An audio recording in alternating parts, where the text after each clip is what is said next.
Hello, how are you? Sometimes we think we have great knowledge of health awareness and the biological nature of our bodies as humans. But unfortunately, in light of the digital revolution sweeping our lives, the simple views we circulate on social media quickly turn into established facts. Not only that, they are taken as a reliable source, and people start building scientific foundations upon them that have no basis in truth.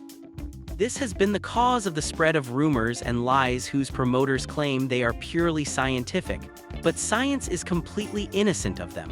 And among the most widespread rumors that we take as truths in our lives are the rumors and myths related to the human body. Hello everyone, I'm Firas. But before we start, if you are new to the channel, don't forget to subscribe and activate the bell so that our videos reach you first. Chewing gum has been and still is a necessary means for many to relieve tension or enhance a feeling of confidence and comfort. But when we finish chewing gum, it is necessary to look for the nearest trash can to throw it in, instead of throwing it on the ground or leaving it on a seat where someone might sit on it and be harmed. Sometimes, someone might swallow the gum itself instead of throwing it away. It is common among people that when we swallow gum, it goes down and settles in the stomach, sticks to it, and stays for long years, possibly causing us serious health problems. Some people say 7 years and others say 15 years. This is a lie in the literal sense. It is true that gum is indigestible because stomach acid cannot break down the gum molecules like the rest of the food molecules, but it goes down with the food remnants until it leaves with a waste. There is a close association in our minds between dental health and its bright white color. The brighter the smile, the more we imagine that the person with the smile enjoys excellent dental health. But teeth by nature do not tend to be white. Although tea, coffee, and smoking clearly help in yellowing the teeth, even if a person does not smoke, drink coffee, or drink tea, this does not mean that the natural color of their teeth should be white. The extremely white teeth you see are not natural at all, and this myth is exploited by marketers to promote teeth whitening products. Despite this, the dazzling whiteness we see in teeth whitening ads is only achieved through whitening procedures, which greatly cause the removal of the enamel layer that protects the teeth from breaking and weakening. When we were young, our parents always warned and cautioned us to watch television from a distance, and that if we got closer our eyesight would weaken and our eyes would be harmed. We grew up and were raised on this principle, and it became an accepted truth that we pass on to the generations after us. The truth is the matter is nothing more than eye strain resulting from intense focus for a long period on something specific, whether it is television or something else. This effect clearly appears when we watch a television or phone screen in the dark. The intense focus on the light coming from it is what causes eye strain, but this fatigue does not lead to a permanent weakening of vision at all. By the way, carrots do not strengthen eyesight. Carrots contain vitamin A, which serves the sense of sight, but it plays the role of a protective shield that protects vision. It neither strengthens nor increases it. Meaning, you shouldn't be in need of prescription glasses and then eat some carrots and your vision returns to what it was. One of the most common myths is that when you crack your finger joints, you will get arthritis in the long run. Anyone who cracks their knuckles involuntarily has internal fears that when they get older, they might not be able to move their joints smoothly and feel a state of helplessness and weakness. Until today, no studies have been conducted to prove a relationship between cracking knuckles and the occurrence of inflammation in the vertebrae and joints. In fact, a famous doctor named Donald Unger said that he kept cracking the knuckles of his left hand for 50 years, unlike his right hand. When he had checkups after getting older and compared his right and left hands, it turned out there was no difference between the two. For more than a century, the fingerprint has been a central focus for investigators in the world of crime.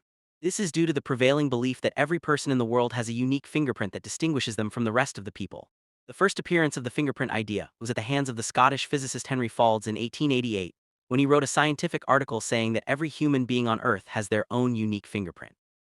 But if we look at the matter more accurately, we will find that there is no scope to be certain that your fingerprint will not match anyone who is alive, has lived, or will live in the future. Although fingerprints are indeed very, very distinctive and very different among humans, in 2005, Simon Cole, a specialist in criminology at the University of California, published a study clarifying 22 fake facts about the fingerprint and stressed the necessity of educating people that the fingerprint is not necessarily unique to the individual. And a person might find himself a party to a crime while innocent due to a similarity in their fingerprint with the real criminal. In 1940 AD, the geneticist Alfred Sturtevant published a study saying that the characteristic of rolling the tongue and looping it into a ring shape depends fundamentally on a genetic factor. meaning parents who can roll their tongues in this way when they have children, their children will have the ability to roll their tongues in the same way. 12 years later, another geneticist named Philip Matlock came and conducted his own study. He brought a group of 33 identical twins and found that in 7 of these groups, one of the twins could roll his tongue and the other could not, despite them being identical twins.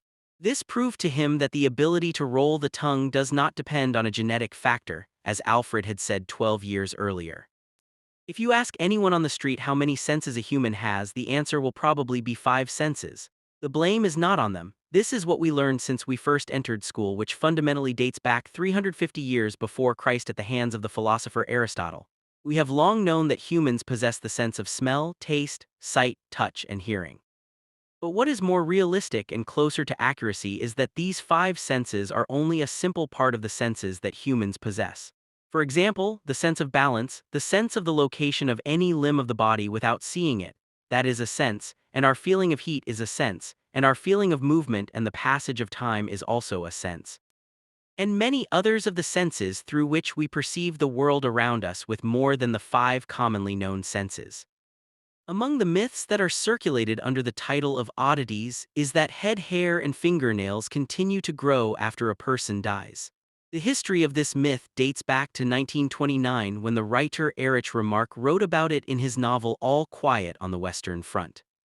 After the novel was widely published, people began circulating this idea, and the novel became a reference for them, and they completely convinced themselves of the idea that when a person dies, everything in them stops functionally and biologically except for the growth of hair and nails. What uproots this idea from its foundations is that as soon as a person dies, cells stop growing, and this means that it is impossible for hair and nails to grow without cell renewal in the first place. The whole matter is just an optical illusion because the shrinking of the human body after death gives the viewer the illusion that after a period, their hair has grown longer and their nails have also grown longer.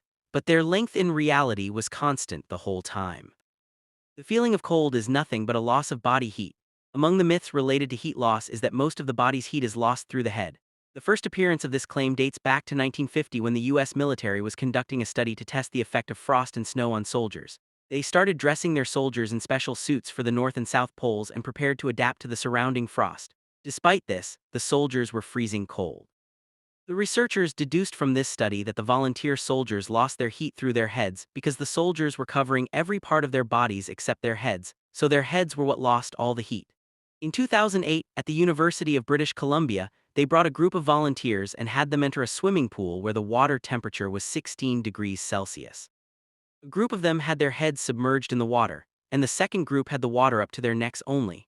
The result was that the group whose heads were submerged in the water lost heat by 11% more than the others, and this is because the heat of the head represents 7% of the body's heat. So it is not the head that releases most of the body's heat, rather, it is the heat that was in the head itself to begin with. That's it, we're done. Who reached this far? All of you who reached here are the greatest people. Give us a like before you leave so we know how many people reached the end, and don't forget to write a suggestion for an episode in the comments.